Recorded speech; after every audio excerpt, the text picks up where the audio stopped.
Salut les Patreons, j'espère que ça va bien. On est encore là pour un top de barbu. On vient aller avec un grand, une grosse discothèque, musicographie dans sa vie. Tom Waits, j'ai une couple de demandes. Il y en a aussi qui savent que je suis un gros fan de Tom. Fait que on était rendu là.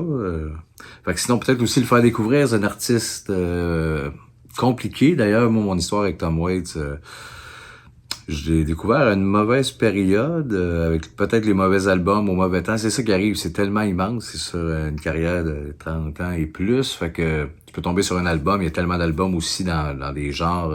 Il y a surtout une fracture entre deux époques, là, il y a deux styles, mais il y a plein, tu sais, il y a plein de semi-irritants ou d'affaires compliquées que je vais me payer un album de Tom Waits pour découvrir, puis tu tombes sur la mauvaise patente, puis c'est pas ça que tu avais besoin d'entendre. Pour commencer, comme moi, j'avais acheté, je pense en 2002, où est-ce qu'il est sorti deux albums en même temps, Blood Money puis Alice.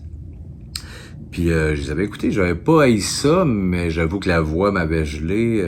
Je m'attendais à un peu d'autres choses, tu sais, par la bande, j'avais comme entendu parler de lui à cause de Primus, fait que je m'attendais à quelque chose de plus alternatif, tout ça, fait que j'étais pas resté sur ma faim, j'avais fait, ah ouais, c'est intéressant, mais j'étais passé à autre chose.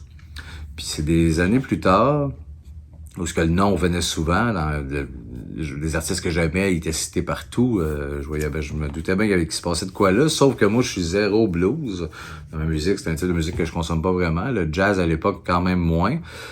Fait que j'étais pas certain, puis là j'ai commencé avec son premier que j'avais été acheté, une période où je découvrais d'autres bands, puis d'autres chanteurs. En même temps que Stevie Wonder, j'avais acheté Closing Time, le premier de Tom Waits. Je pense que c'est peut-être le meilleur pour commencer, mais ça donne pas le son de ce que Tom va. Il va avoir une grosse transformation dans sa vie, ça donne pas ça, mais ça donne quand même la base du gars au niveau des mélodies, des textes, des ballades puissantes, puis de l'humour. Pour le comparer au Québec, c'est un peu dur. C'est peut-être à Desjardins qu'on pourrait faire, Richard Desjardins, un parallèle, mais même là, ça va ailleurs, c'est une autre patente. Fait que, gars, il y en a beaucoup, là, puis je m'éterniserai pas. Moi, avec les années, les coups de cœur par album. Fait que j'ai pas mis les albums en show, j'ai pas mis les albums, il a fait des trames sonores. Fait que j'ai été avec des albums studio direct, ça en donne quand même 18, fait qu'on perd pas de temps. L'album que j'aime le moins de Tom, 1977, Foreign Affairs. C'est ça qui arrive, il y a tellement d'albums aussi j'ai découvert. Quand j'ai kické Tom, là, j'ai fait faut que je me pogne tout. Fait que là, c'est beaucoup d'écoutes en même temps. Fait que c'est sûr tes classes. Il y en a que j'avais mis de côté, mais je suis revenu puis plus tard, ils ont pris. Avec Foreign Affairs, ça a jamais pris. Vraiment. C'est un album justement, peut-être trop blues. Je trouve pas qu'il y a de chansons mémorables tant là-dessus. Pas été marqué peut-être la tune Foreign Affairs. Je pense qu'il finit l'album. C'est une jolie chanson. Mais c'est un album, pour moi, oubliable, que je retourne jamais, puis voilà, on passe vite, il a passé vite dans ma vie. Après, j'ai été avec ça, puis je me doute que c'est un album culte pour aussi des fans de Tom Waits, Night Out at the Dinner, qui est un album, mais qui est beaucoup plus un show, avec un public, c'est en live, moins de chansons, beaucoup plus de textes. Justement, on est peut-être plus proche de genre des Jardins au Club Soda, mais dans l'univers de Tom. Fait que là, on est quasiment dans le blues, puis dans l'histoire, puis dans le semi-parlé. Humoristique aussi. C'est un bon album, mais qui m'a moins marqué, ou je retournais moins. Peut-être qu'en vieillissant, je vais retourner plus. Puis il va monter dans le pacing, mais pour là, c'est un album que je trouve intéressant, mais je ne pas être un grand fan. Après ça, puis c'était en quelle année Night Hawk? 75, là, troisième album, 76, avec l'album après. C'est un album magnifique qui est classé bien plus haut pour bien du monde, mais moi, Small Change,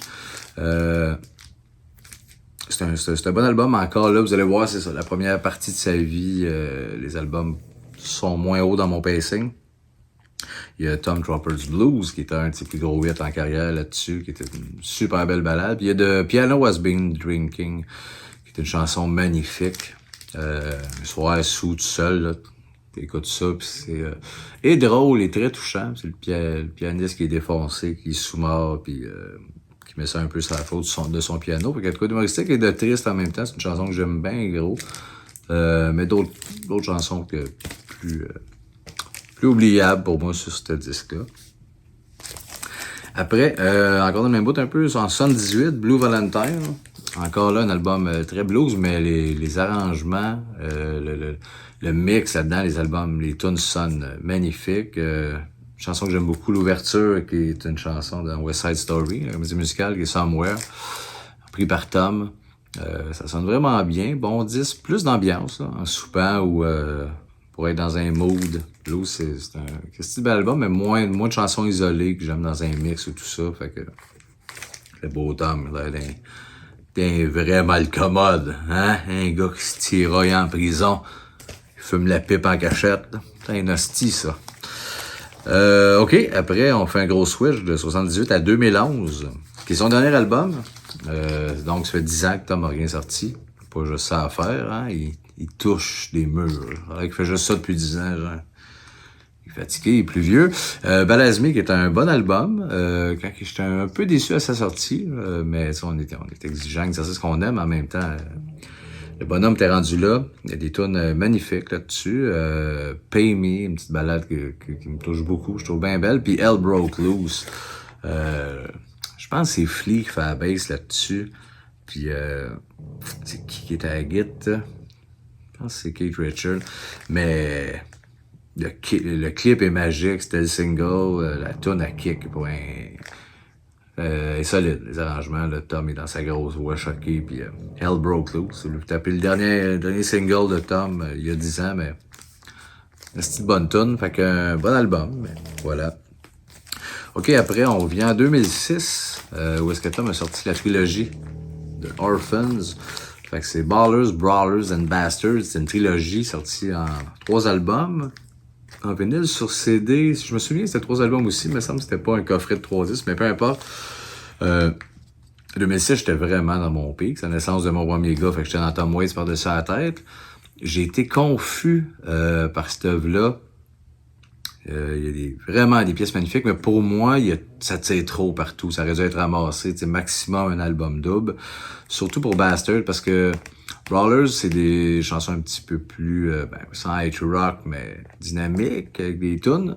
Ballers, c'est les ballades, puis Bastard, c'est le weird de Tom, là, les patentes plus weird. Puis pour moi, c'est là la faiblesse. Sur Bastard, il y a pas grand-chose de mémorable. C'est un peu trop expérimental, chaotique, pas si bien attaché. Fait que, tu sais, avoir ramassé ça dans l'album double, déjà, ça aurait été un peu plus ramassé, mais il y a surtout sur le deuxième, les ballades sont magnifiques. C'est sûr que Tom, c'est probablement pareil, sa plus grande force d'écrire des styles de bijoux, de chansons poignantes et marquantes. Il y a Bottom of the World, qui est une super belle tune. You Can Never Hold Back Spring, qui est une belle ballade. Puis moi, ma préférée de la trilogie, c'est If I Have to Go. Une chanson très courte, piano, qui me décalisse à chaque fois. Il y en a une couple de Tom, puis ça reste dans mes meilleures chansons pareil, mais c'est ce type d'artiste-là qui... S'il y a un bruit, genre de moteur, c'est mon bulldog. Un monstre. Il est couché à terre, il en reste pas tant. Laissez-les ronfler. Fait que voilà, If I Have to Go, c'est une tune. Fait que ça vaut à peine, mais tu sais, pour commencer, ça, justement, ça serait un mauvais choix. Là. Tu fais tabarnak, il y a du stock, puis c'est confus, mais pour un fan de Tom, c'est le fun à explorer. Voilà. Après ça, bon, on retourne en 2004. Crise de mon album, là, pour moi, on tombe dans les albums de plus en plus solides et parfaits. 2004, Real Gun, album crissement éclaté. Mais tu sais, mais du Tom à son pic, qui sait ce qu'il fait, qui n'a plus besoin de prouver rien, qui se calisse pas mal d'où le monde l'attende.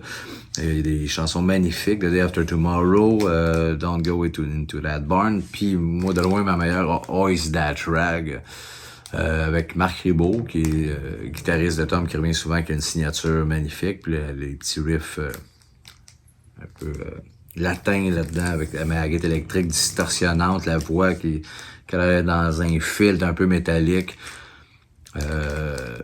Mais il y a beaucoup de bonnes tunes. C'est un album qui est bien adoré, mais assez éclaté, peut-être pas un des meilleurs pour starter, mais unique. Real Gun. Ça vaut la peine. Essayez ça en 2004. Après ça, on vient en 93 avec Black Rider. Black Rider, je me souviens pas tellement, mais je sais que c'est un projet attaché, soit pour une comédie musicale ou un film musical. il manque d'infos là-dessus, j'ai jamais tant exploré là-dessus, mais c'est comme attaché à un projet, en tout cas, soit théâtral ou... mais c'est un album qui a été mal reçu. Je comprends, la ligne directrice, c'est pas si clair, mais pour moi, il y a des tunes vraiment, vraiment magiques. La chanson thème, Black Rider, moi, que j'adore, qui est étrange, là. Tom est dans un personnage dans le tapis.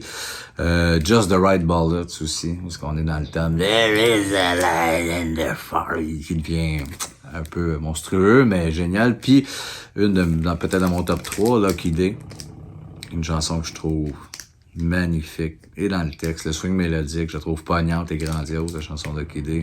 Black Rider, fait que... puis Russian Ouverture, je pense. Russian Dance, qui est une pièce instrumentale, parce que Tom gueule, mais c'est une pièce de violon. C'est dansant. Fait qu'il y a plein de petits bijoux.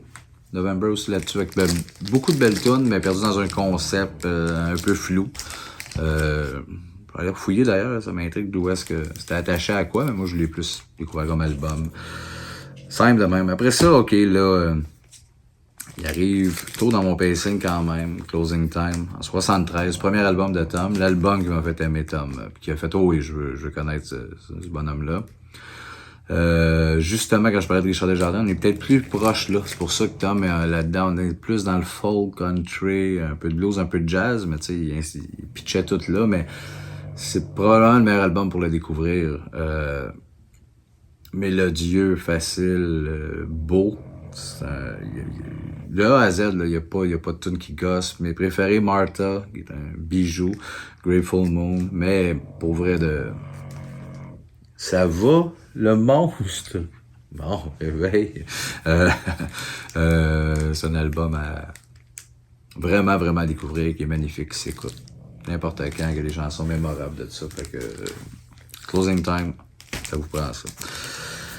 Après l'album, son deuxième, The Heart of Saturday Night, tu sais, c'est dur à classer. Closing Time, quel qui est meilleur. Justement, il devient plus blues assumé, cet album-là, ce qui me parle moins, mais il y a des... J'y retourne beaucoup à ce disque-là, peut-être plus que Closing Time. Des chansons, la tune, The Heart of Saturday Night, qui est un petit country comme moi j'adore, puis la chanson Shiver Me Timbers, que c'est ça que j'ai tatoué des fois. C'est notre Chris, qu'est-ce qui a écrit, lui, Vendredi Pizza Weekend Radio, là, non c'est pas ça, c'est Shiver Me Timbers, qui est une chanson de Tom Waits, fait que pour me faire tatouer ça, ça a dû être majeur dans ma vie, mais c'est aussi parce que je voulais immortaliser Tom en étant subtil, puis c'est un patois de juron, un peu, c'est un patois de pirate, un peu, Shiver Me Timbers. Je veux dire que le diable m'emporte ou un sac de pirate. Fait que ça résumait bien des affaires. Puis c'est une toune que je trouve hallucinante puis qui pourrait jouer à mes funérailles. Ça pourrait être facilement la chanson que je ferais jouer. Fait que juste pour ça, il n'y a pas le choix d'être dans le pacing, mais ben beau disque. Après, on retourne en 2002, j'en ai parlé tantôt. Première écoute de ma vie, ça a été ce disque-là, Alice. Puis que j'avais pas tant saisi.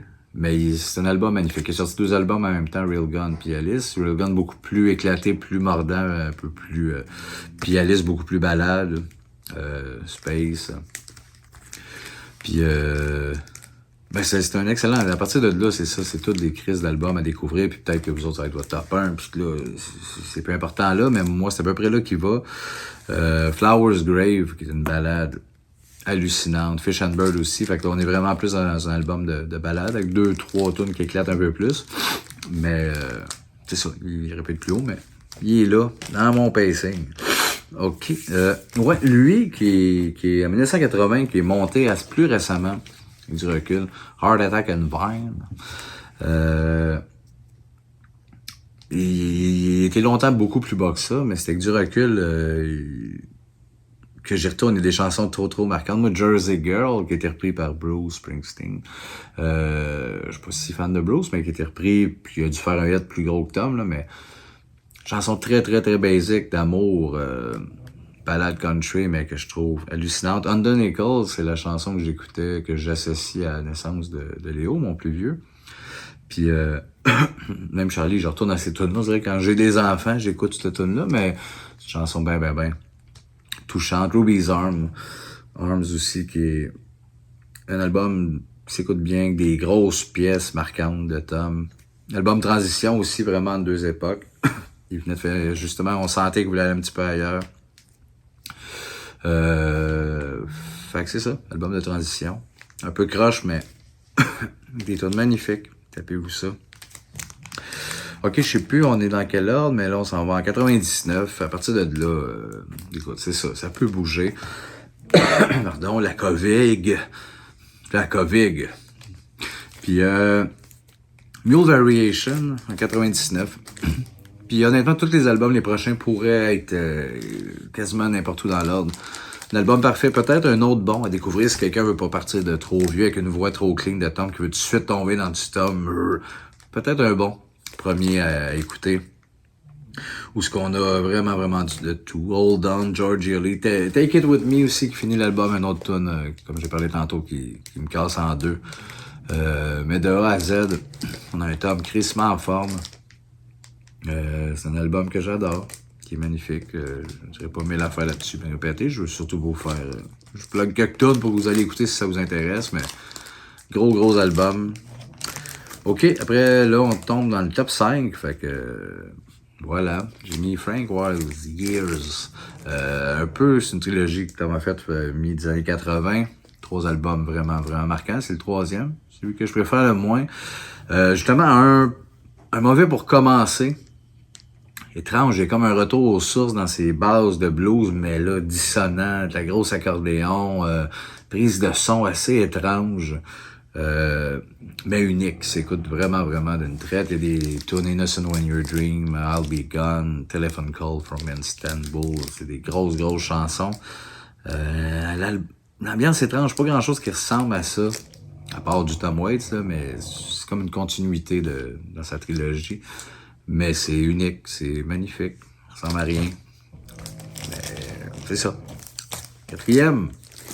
Blood Money, qui est sorti en 2002, comme j'ai parlé plus tantôt, en même temps qu'Alice, que j'avais écouté, puis j'avais dit, ah ouais, mais j'étais pas revenu, mais je pense que c'est l'album que j'écoute le plus, de Tom Waits, que je mets sur repeat, que j'en mets dans des mix, à peu près de A à Z. Il part assez intense, je pense que c'est Misery is the River of the World, c'est peut-être pour ça aussi que j'avais écouté, j'avais tabarnak, il est dans le tapis, mais des grosses tunes de ce genre-là, comme... Starving in the Belly of the Whale, God's Away on Business. Mais il y a aussi des belles ballades, All the World is Green. Fait que c'est vraiment un beau ballade là, pour connaître Tom. Mais il peut faire peur. Le personnage est comme dans son... Quand il grogne. Il est inquiétant, mais il y a des crises de tunes, des textes aussi sur Blood Money. Je trouve magnifique. Découvrir tout. Gang, ça vous tente.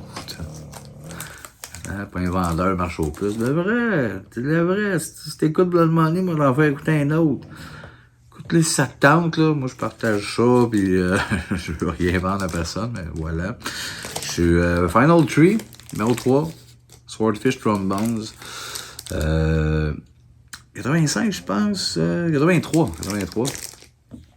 C'est vraiment le switch de sa carrière. C'est là un peu la naissance, moi je dis, du loup-garou, du personnage beaucoup plus dark de Tom, où est-ce que moi j'ai vraiment accroché, où est-ce que j'embarque. On dirait que c'est là qu'il a probablement été chercher beaucoup de nouveaux fans, puis qu'il en a perdu une batch qui tripait plus les premiers albums, là, Foreign Affair, puis que déjà Heart Attack and Vine, il était ok, c'est un autre switch un peu, puis que là, c'est clairement un autre switch, un album étrange. Je pense que c'est cette année-là où avant peut-être qu'il a rencontré Kathleen, qui est devenue la femme de sa vie, qui est une artiste pétée, puis habituellement c'est rare, tu sais, il y a des gars, on dirait que ça s'agit en rencontrant la femme de leur vie, ou qu'ils prennent, donc, plus terre à terre ou tout ça, mais elle a comme popé, je pense qu'elle a dit non, hey, te sens dans toi, là, assume-les le weird, puis va créer, fait qu'elle a poussé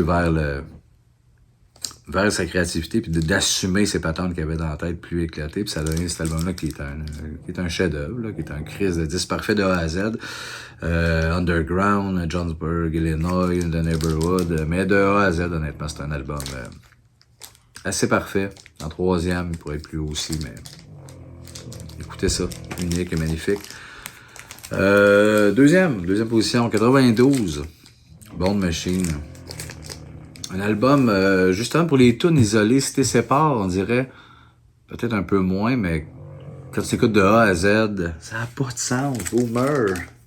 Ça Arrête de vivre. Gros passe, le shake. Excusez, Bond Machine. C'est unique, ça ressemble vraiment à rien. On dirait que l'acoustique revient là-dedans, mais dissonant. Vraiment, vraiment magnifique. Je l'aime de A à Z, cet album-là. Mes chansons marquantes. The Hard Die Screaming, In the Colosseum, I Don't Wanna Grow Up, qui est le hit d'album, mais qui est vraiment, vraiment magnifique, mais j'adore ces disques-là. Je sais pas pourquoi, de A à Z, l'ambiance, les teintes, c'est feutré, ça a un son unique, ça détonne, ça ressemble à rien au monde. Pochette semi-épeurante. J'adore cet album-là. Et on arrive au numéro 1. Au Zéro Surprise, Rain Dogs, qui fait partie de... C'est peut-être mon meilleur album de tous les temps, avec Revolver, des Beatles. Ça serait dur, là, ça bouge, mais c'est un album vraiment, vraiment magnifique, qui parle un peu de ce que j'ai dit avec Swordfish Trombones, avec tout ça, parce que là, je trouve que c'est l'album après, donc il était bien, il avait assumé sa transition, il a dû voir que, oui, ça fonctionne, fait que je peux me gâter. C'est chargé, il y a 19 chansons. C'est peut-être le défaut, Rain Dogs. Puis, tu sais, pour moi, la toune de trop, c'est peut-être le plus gros hit de Tom à vie, Downtown Train, que j'aime pas tant. Je trouve qu'il clash vraiment avec l'album. C'est comme si c'était un album, tu vois, ça me prend un single, GL.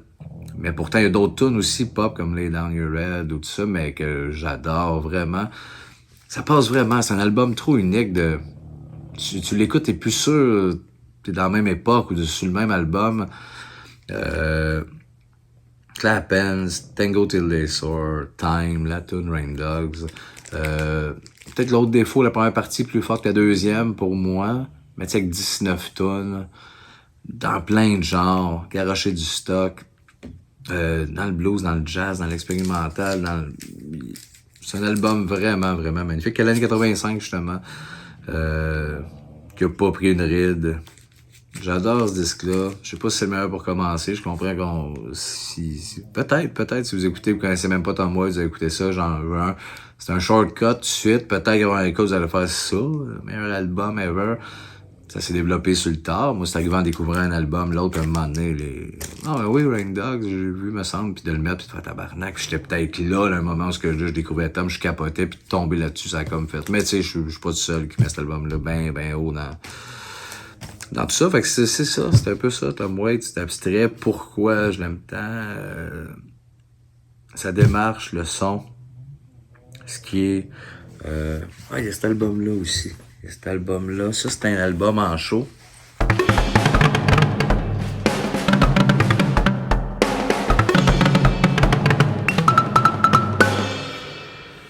Il y a ceux qui disent, c'était un bulldog.